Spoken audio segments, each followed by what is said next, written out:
There's a lot of rewiring that I think adult creators can do. Big money isn't bad, and I want you to let go of that self-limiting belief.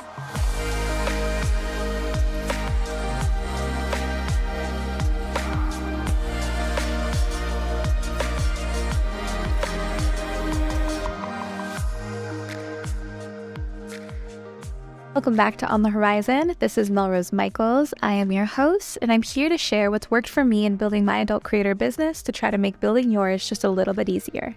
Let's get into today's episode.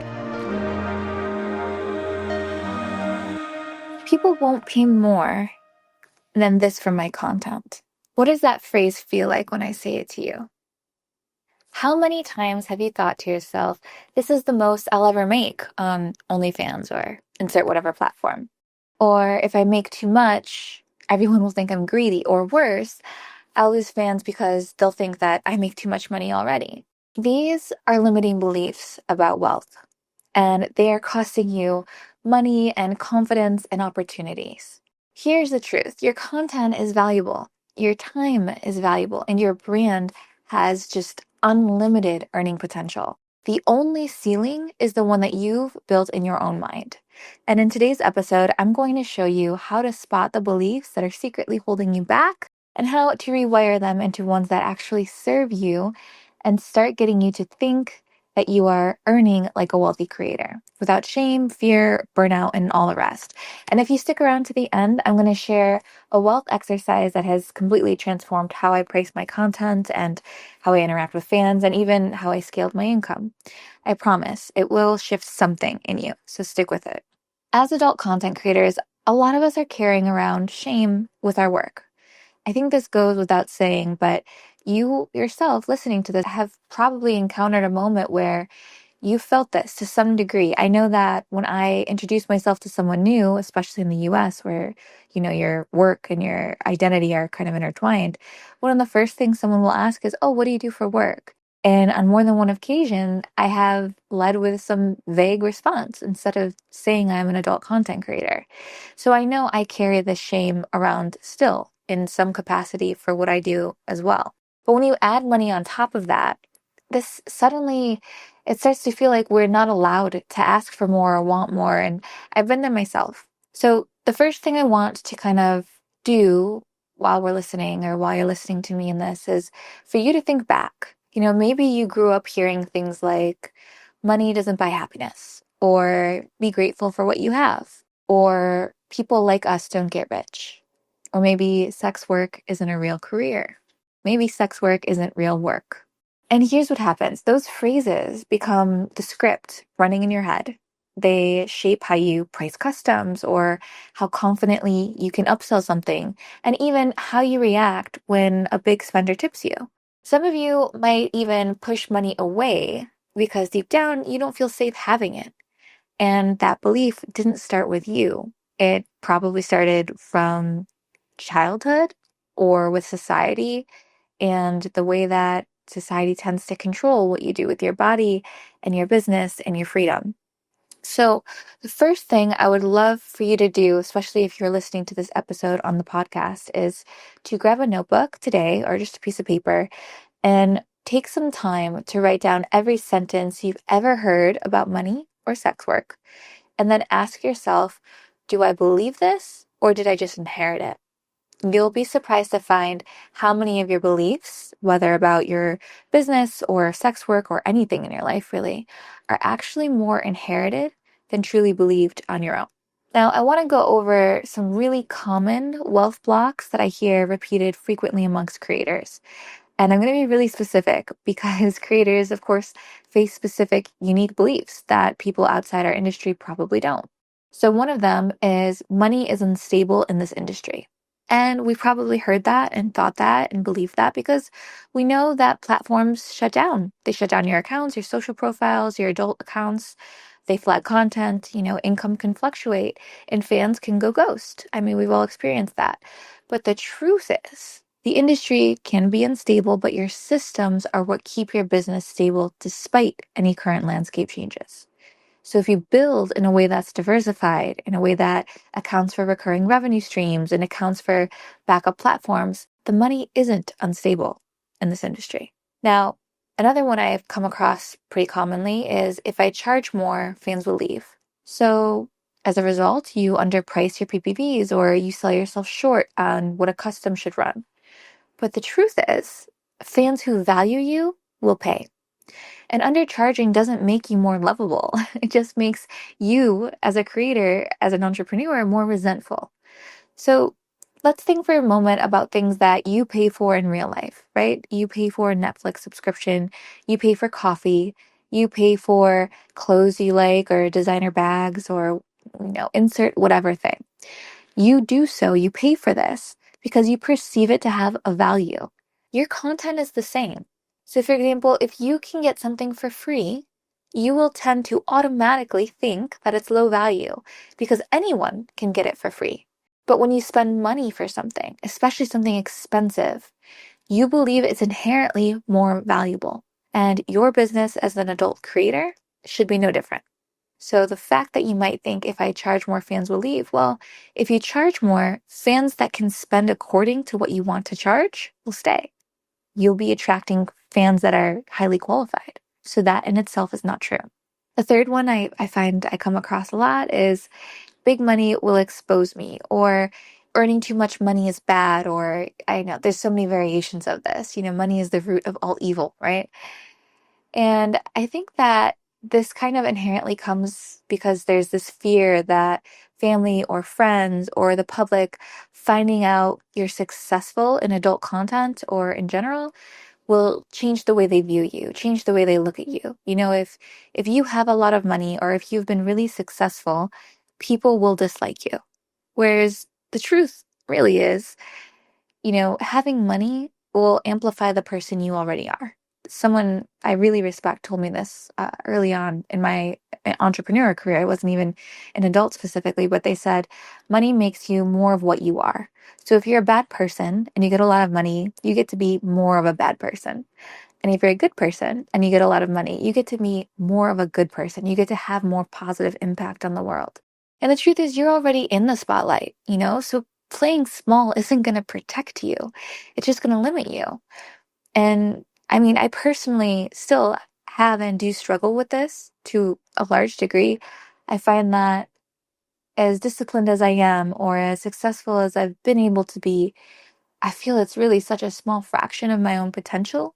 And then when I ask myself why I'm not doing X, Y, and Z that I know I should be doing, I can trace it all back to being afraid of being seen or being afraid of being in the spotlight too much. Whereas, like, if you aren't so successful or if you don't draw too much attention, you kind of get to skate by. You kind of get to go under the radar. And there's a sense of security in that. And I feel it too. So that's a tough one. But the truth is, big money isn't bad. And I want you to let go of that self-limiting belief. Then the fourth one and final one that is easy for me to kind of track down amongst conversations is I have to work harder to earn more. Filming endlessly or taking every custom request or accepting any price for offering or rendering a service, it only equates to burning out. The truth is, wealth is about leverage. Top entrepreneurs know this, and top creators know this too. They make more money because they've systematized their business and they've scaled, not because they just grind longer hours or do more of the thing. I spoke not long ago to a massively successful adult creator you may know, Mia Malkova. I had actually DM'd her on Instagram, and it was because I was seeing her story posts, and she's posting all these really beautiful like photo sets and clips, and the reels are going out, and then just everything happening omnipresent simultaneously. And I was so inspired, and I wrote to her and I was like, my God, how often are you doing pro shoots? Like every day you're posting something new, and I'm just fucking impressed. Like you work your ass off. It's so inspiring. And she replied to me, thank you. It's funny because I actually feel like I don't work enough. I usually shoot 1 to 3 times a month, but I come prepared to shoot 5 to 8 looks each time. And I wanted to share this with you because I think it's such a great example of leverage. And that is what the serious adult entrepreneurs, adult creators, that is what they're doing. They're making sure to get more leverage. It's not this belief that you have to work harder or longer hours to earn more. It's this belief that you know you have leverage in the tasks and the things you do and give attention to. And because of that leverage, you get more out of them. If you're enjoying this podcast episode so far, please take one moment to share it with another one of your adult content creator friends, because you know what the rule is here. We do not gatekeep, and we want to make as many adult creators' businesses as easy as possible. And you sharing this episode with them might do exactly that. Thanks so much in advance. So another exercise I would suggest doing, similar to the first one that I started off with in this episode, is on that same piece of paper or in that same notebook or on the next page, I want you to also write down the beliefs that either I named or you can think of that resonated the most. And so let's say the example is, if I raise my prices, fans will leave. But then I want you to flip it. When I raise my prices, I attract higher value fans who respect my work, my time, and my energy. And you see how when you flip it, it reframes the process of your thought. It reframes the belief you hold. And there's a lot of rewiring that I think is useful in this way that adult creators can do. So I want to discuss this specific thing because it's based in science, right? Your brain looks for evidence to support whatever you already believe. So if you believe, like, and I'm not saying this out of nothing, this is scientifically proven. If you believe something, you'll see more of it showing up in your daily life. It's actually a mechanism in our brains, and it's called the reticular activating system, or RAS for short. And it's basically like a network of neurons in your brain that acts kind of like a filter for the just massive amount of information that your senses take in every second. So instead of overwhelming you, this RAS, reticular activating system, it helps determine what gets through to your conscious awareness. It helps determine what gets through the filter and makes itself known to you. So how this works in practice is this filtering mechanism, right? So out of the millions of sensory outputs, your eyes, your ears, your touch, your taste, your smell, all of these things, RAS decides what's important enough for you to notice. So a great example of this is like, you don't notice the hum of a fan in the background until you focus on it. Now, the second part of RAS is how it kind of morphs your focus and attention. So if you've ever bought a new car and then suddenly you're seeing that car, that exact make and model everywhere, that is a great example of your RAS at work. It is shifting your focus and attention onto something you're consciously aware of. And then another way this plays out is with just goal-oriented perception. So when you set an intention, right, or you set a goal or a belief, the RAS system in your brain notices information specifically aligned with it. So in other words, if you tell your brain what to pay attention to, it will adjust your perception of the world accordingly. Now, this also works against you when you carry self-limiting beliefs. And what happens is it then filters into your worldview only the evidence to support that self-limiting belief, like the ones you probably have around wealth and money. So essentially, your brain's selective attention filter, the RAS system, is shaping what you see and you hear and what you experience based on what your subconscious has decided is important. So if you're thinking, I can't make more than 5K a month, your brain will sabotage you right at 5K. You'll stop promoting, coincidentally. You'll procrastinate on your customs. You'll blow a certain amount of money, which sets you back to this comfortable level or this set point, as we like to call it. And it's not failure. It's just your belief system trying to keep you safe, trying to keep you with what's familiar. Anything unfamiliar is scary or dangerous, the way our lizard brain kind of perceives it. So you need to rewire your brain for wealth, right? And there's a simple way to do this. It's going to sound so simple, you won't believe it will work, but it will work. And it's 4 steps. So the first part is to catch the thought in action, right? So you need to notice, consciously notice, every time you think that's too expensive for my fans, or even other beliefs like I can't afford that, or I'll never make more money than this, I'll never make more than this. And when you catch the thought, that's step 1. Step 2 is to interrupt it. So literally say out loud, that's not my belief anymore, or some kind of phrase that's going to help you to interrupt the thought. For the longest time, I was literally saying error 404 because I thought it was funny whenever I would catch myself thinking some like self-limiting belief. I was like, error 404 does not compute, doesn't exist anymore. I don't believe that anymore. And then that takes you to step 3, which is to replace it.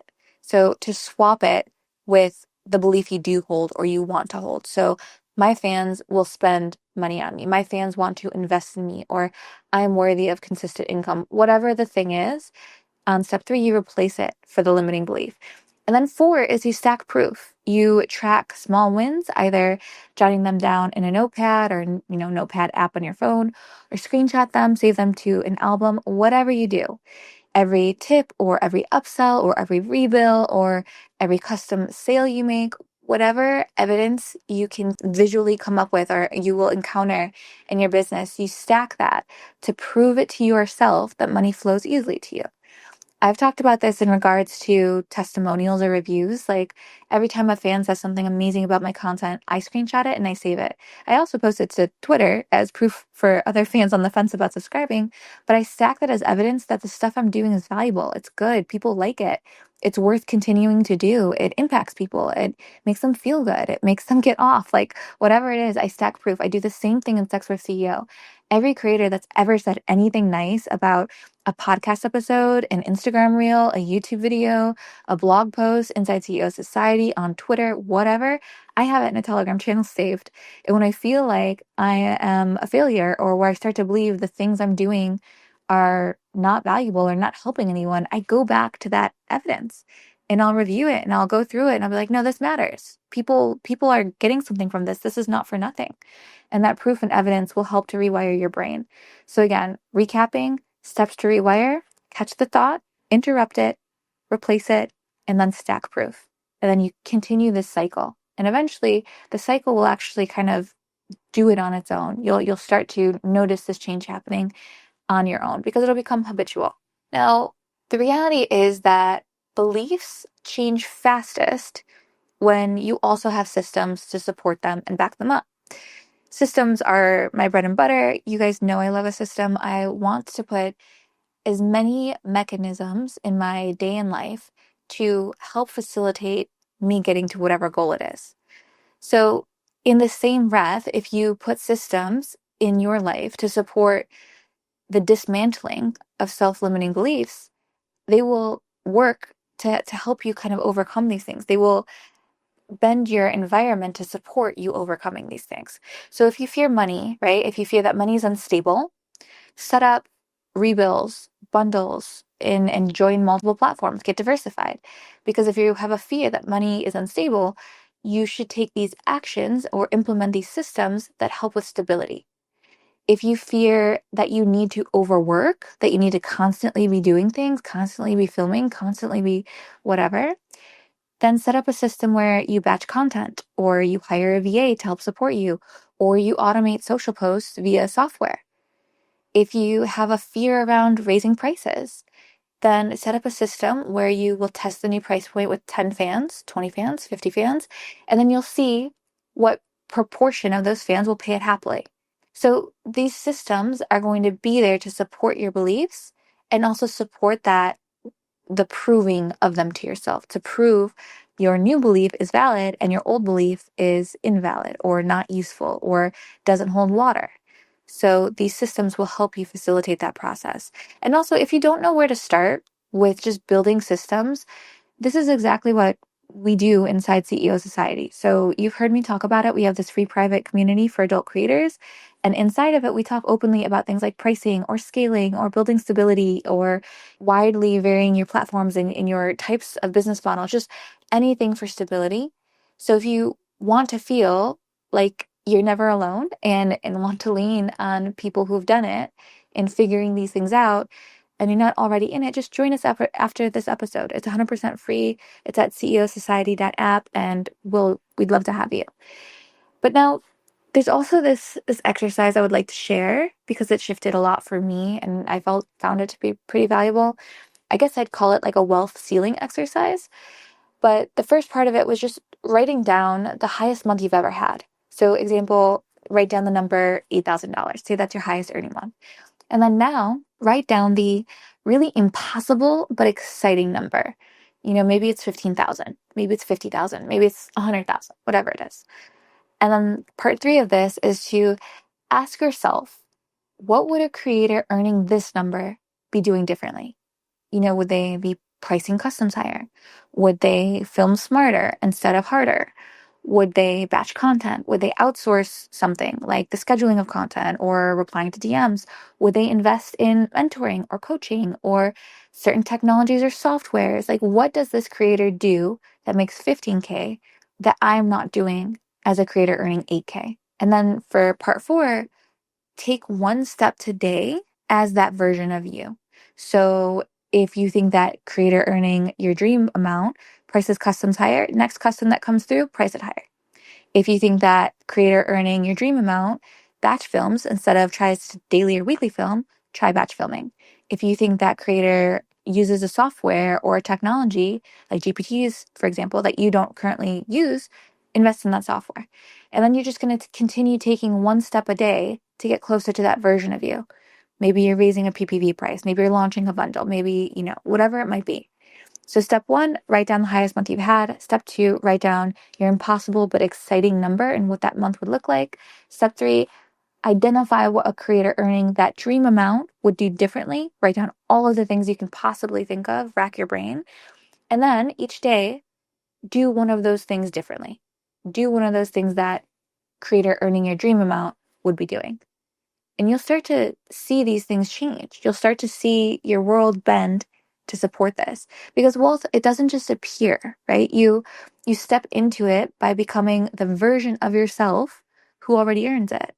And this takes you back to something we've talked about a lot in previous podcast episodes and YouTube videos. It's that be, do, have framework instead of what most people do, right? Which is have, do, be. When I have the thing, I will do X differently, or I will do the thing, and then I will be X kind of person. I will be whatever dream version of myself I aspire to. But in reality, you always have to swap it. The right approach is be, do, have. Be the type of person who is who you want to be. Do the type of thing that that person would do. And therefore, you will have the desired outcome. It's inevitable when you follow this formula, when you be, do, have it. Wealth in adult content is often framed as luck, and it's not luck. It is not about waiting for a viral moment.